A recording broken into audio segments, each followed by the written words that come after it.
एक हमारे भाई हैं कल्पेश।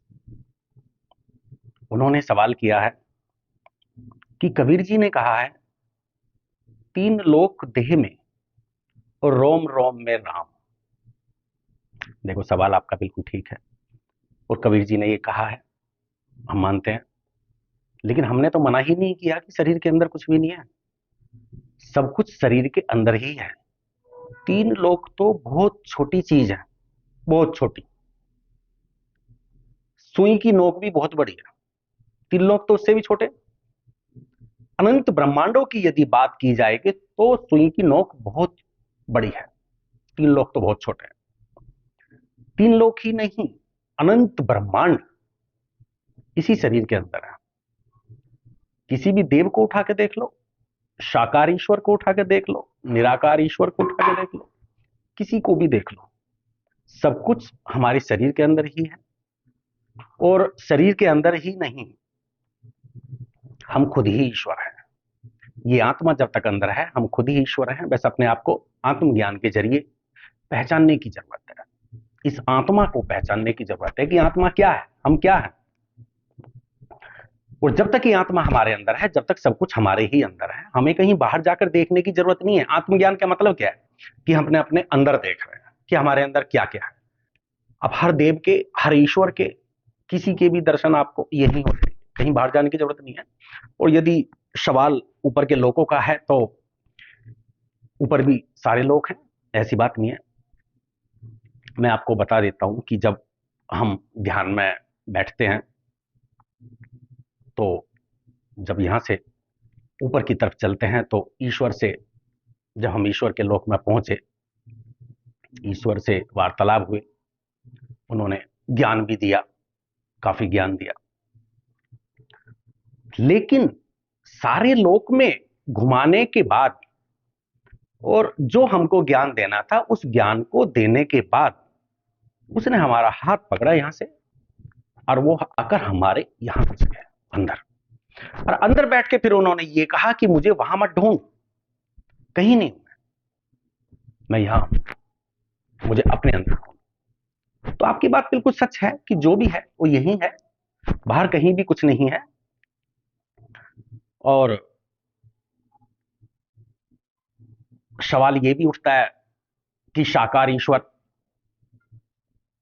से मुलाकात कैसे हो सकती है, क्योंकि अभी तक ऐसा किसी ने बोला तो है ही नहीं कि ईश्वर से हमारी मुलाकात हुई है।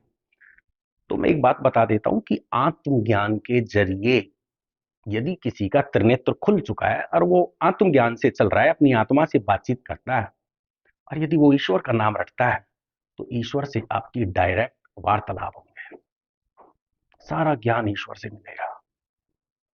उसमें आपको ज्यादा मेहनत करने की जरूरत भी नहीं है, बस आत्मज्ञान की तरफ चलने की जरूरत है। आप जिससे मर्जी बात कर सकते हैं, ईश्वर से भी। जो जितने भी गुरुजन हमारे समाधि ले चुके हैं, जा चुके हैं, उनसे भी बात कर सकते हो। सतगुरु कबीर से भी बात कर सकते हो। सतगुरु कबीर का ज्ञान आपने किताबों में ही देखा है, लेकिन आप डायरेक्टली, यदि आपने आत्मज्ञान के जरिए अपने त्रिनेत्र को खोल लिया है, तो आप डायरेक्टली सतगुरु कबीर से बात कर सकते हो। आपको वो ज्ञान देंगे। और सतगुरु कबीर से ऊपर यदि जाओ, सतपुरुष कबीर देव, शतलोक का मालिक ईश्वर, उससे भी वार्तालाप कर सकते हो। आगे जाओ, अलख लोक, अगम लोक, अनामी लोक, राम, जिस राम की चर्चा अभी थोड़ी देर पहले हुई थी, तो रोम रोम में राम, उस राम से भी वार्तालाप हो जाएगी, आपको काफी ज्ञान मिलेगा। तो ऐसा नहीं है, सब कुछ हमारे अंदर ही है, उसको ढूंढ लो, और उसको ढूंढने की जरूरत है। और उससे ज्यादा जरूरत है इस त्रिनेत्र को खोलने की। सब कुछ किताबी ज्ञानों में सच नहीं लिखा। सदगुरु कबीर ने जो ग्रंथ लिखे थे वो है, मैं ये नहीं कहता उनमें सारी बातें सच लिखी हैं, लेकिन उनके जाने के बाद जो कितने ग्रंथ बन गए हैं, लोगों ने अपने अपने हिसाब से ग्रंथ छाप दिए हैं। कबीर जी की किताबें छाप दी हैं, किसी ने कुछ लिख दिया, किसी ने कुछ लिख दिया, उन्हीं को अल्ट पलट करके। ऐसा नहीं है कि वो सब सत्य है। तो सत्य कहीं मत मानो, किसी पे मत मानो। ईश्वर को भी झूठ मानो, देवताओं को भी झूठ मानो, सबको झूठ मानो। लेकिन अपने अंदर झांक के देखो, अपनी आत्मा को पुकारो, तो आपको पता लग जाएगा कि सब कुछ सच है। जब तक आप अपनी आंखों से किसी चीज को ना देख लो, जब तक किसी पे उंगली मत उठाओ। जब तक किताबों के ज्ञान, आज मैं आपको एक बात बता देता हूं, आज की डेट में हम सब किताबों के ही ज्ञान को ही सत्य मान के चल रहे हैं। सारे झगड़े भी उसी ज्ञान के ऊपर है। उसने ऐसे कैसे लिख दिया, उसने ऐसे कैसे लिखा है, उसमें तो ये लिखा है, उसमें तो ये लिखा है। अरे उस लिखे हुए को ही क्यों मानते हो? कुछ अपना भी प्राप्त करो, कुछ तुम भी इतिहास लिखो, तुम भी अपने अंदर झांको, अपने त्रिनेत्र को खोलो, मेहनत करो। जिस दिन ये त्रिनेत्र खुल जाएगा आपको सब कुछ नजर आने लगेगा। ये किताबी बातें जितनी भी हैं सब आपको झूठ नजर लगने लगेंगी। ना पुराणों में वो बात लिखी है जो आप आत्म ज्ञान के जरिए देख सकते हैं, ना वेदों में लिखी हैं, ना गीता में लिखी हैं, और बाकी ग्रंथ तो अलग है। तो मेरा कहने का मतलब यह, मैं ये नहीं कहता कि ये सारे ग्रंथ झूठ है, नहीं, हमारी सनातन धर्म है, ये सारे सत्य है, मैं ये नहीं कह रहा। लेकिन मैं एक बात कह रहा हूं, सपोज करो, क्योंकि जो चीज आप अपने अंदर देख सकते हैं उस पर विश्वास करो, अपनी आंखों पे विश्वास करो, आंखों से जो देख रहे हो उस पर विश्वास करो। बाकी तो सब कहने को सच है और बाकी सब झूठ है। और वैसे भी इस दुनिया में ना कुछ झूठ है ना कुछ सत्य है, और सब कुछ सत्य है और सब कुछ ही झूठ है।